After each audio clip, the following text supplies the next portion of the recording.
Greetings. My name is Anthony Barbera, and I'd like to welcome you to the Jonah Chronicles.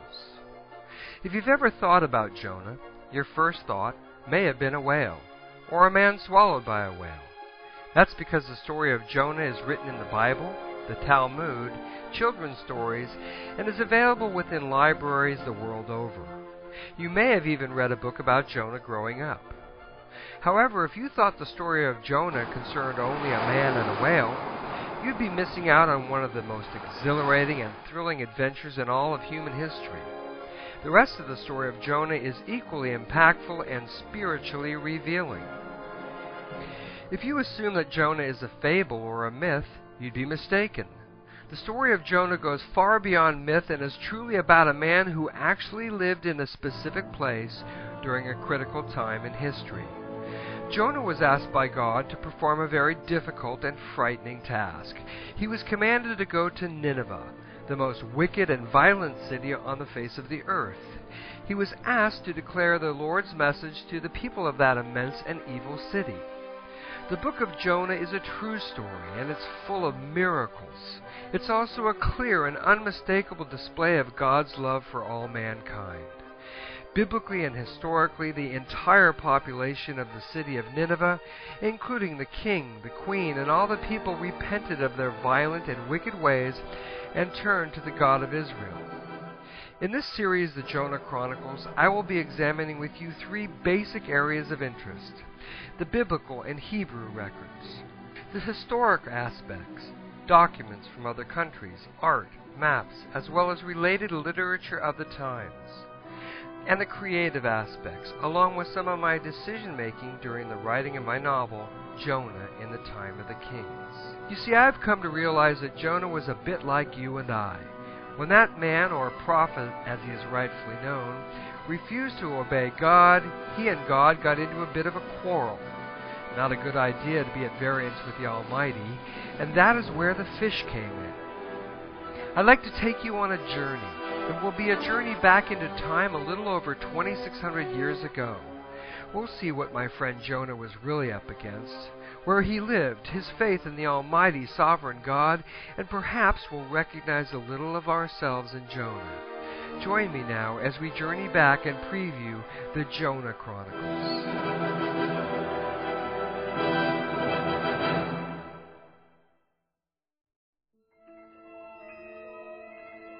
Jonah was a prophet of the Lord in northern Israel during the years 785 to 750 BC, and perhaps beyond. Jonah, the son of Amittai, was from a small township called Gath-Hepher, in the area of Zebulun, not far from the border with Issachar, and not far from Nazareth, where Jesus was born. Jonah is referred to in 1 Kings as Jonah, the son of Amittai. His Hebrew name Jonah means dove, and his father's name Amittai means faithful. By the time of Jonah, the kingdom of Israel had already been divided for almost 150 years. So in this context, when we refer to Israel, we are referring to the north only. Israel in the north and Judah in the south. There were, practically speaking, three prominent kings that we will look at in the time of Jonah: King Jeroboam II of Israel, King Ashurdan II of Assyria, and to a lesser extent, King Ben-Hadad III of Syria. The events of Jonah occur in the days of Jeroboam II. Jeroboam II was the 14th king of the ancient kingdom of Israel, over which he ruled for 41 years from 793 to 753 BC. This is many generations after the reigns of King David and King Solomon. In spite of the evil he enacted, as did all the kings of the north before and after Jeroboam, under his leadership, Israel reached its greatest geographical extent, as well as the height of its economic and military power.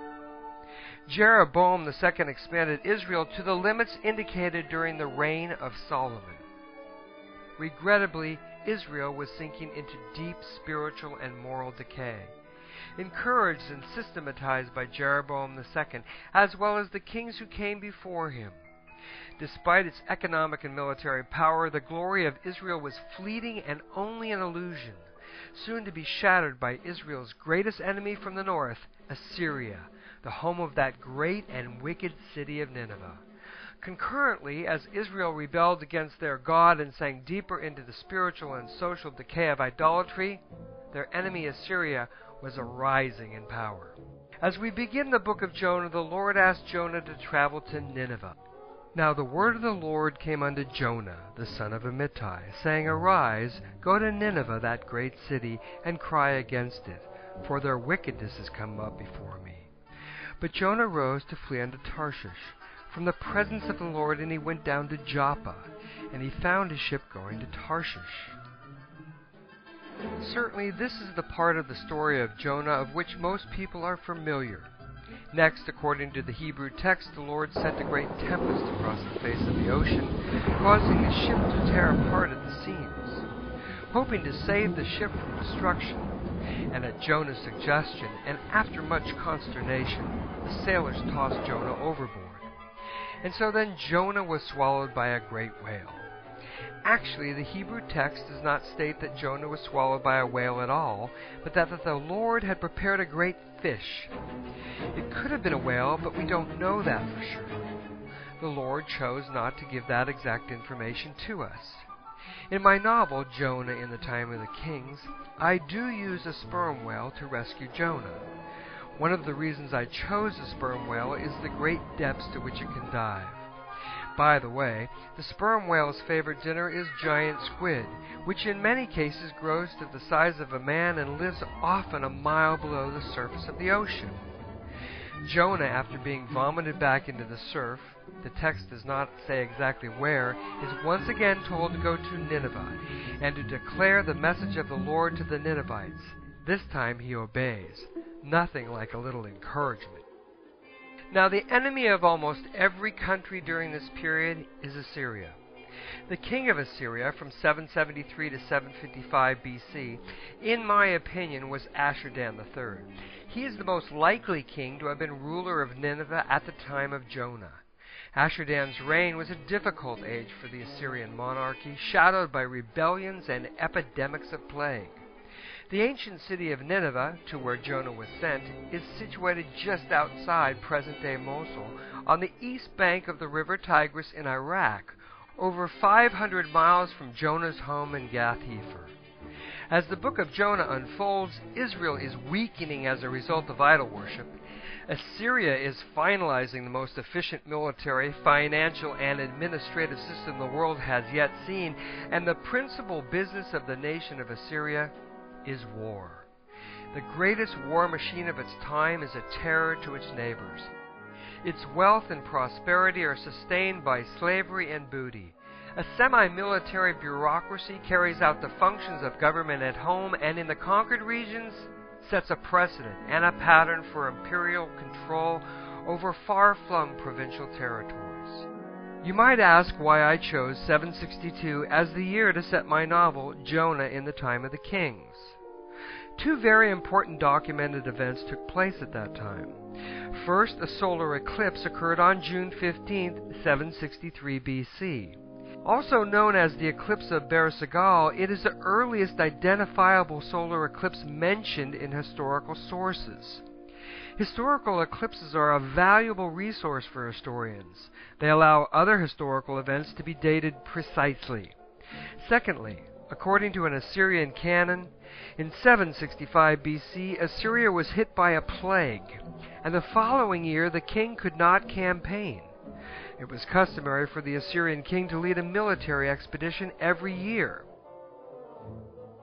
To understand or even to appreciate the decisions which Jonah made and perhaps why he made them, it is important to understand his circumstances.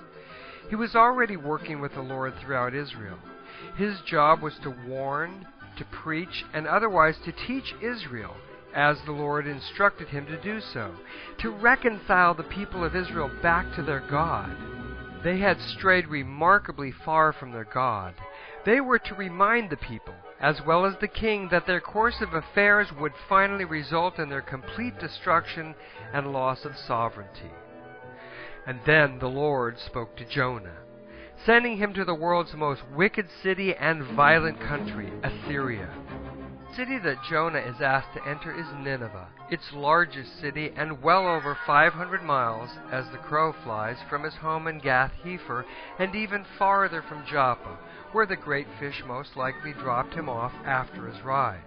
The army of Nineveh is Israel's enemy, a systematized war machine crushing every city in its path, enslaving every nation it conquers.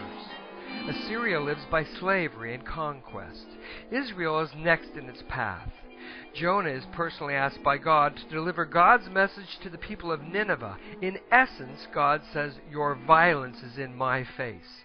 If you don't turn from your wickedness, I will destroy your great city of Nineveh and all of you in it." And yet, apparently, because he was on such intimate terms with God, Jonah decided he knew better than God.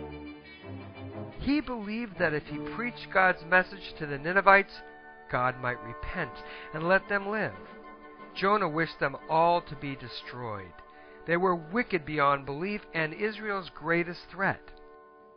So as Jonah decides he knows better than God, and Israel turns away from God to worship the idols of the pagans, the appearance and trappings of prosperity and wealth are everywhere within Israel. Be that as it may, behind the illusion, the nation is filled with political dishonesty, bribery, and intrigue at the highest levels. The rich proclaim their promise to help the poor, while they fitfully use them. With good words and fair speeches, they deceive the hearts of the simple, and Jonah reasons that if the Ninevites are allowed to live by way of his preaching, then they may very well overrun all of Israel and enslave all of his people. As Jonah walks into that terrifying city of Nineveh, he preaches what the Lord has asked him to speak. In 40 more days, Nineveh will be overthrown. Journey with me as we see how Jonah answers God's call, and how God's love for all mankind is made manifest through the life of Jonah. Join me for the Jonah Chronicles.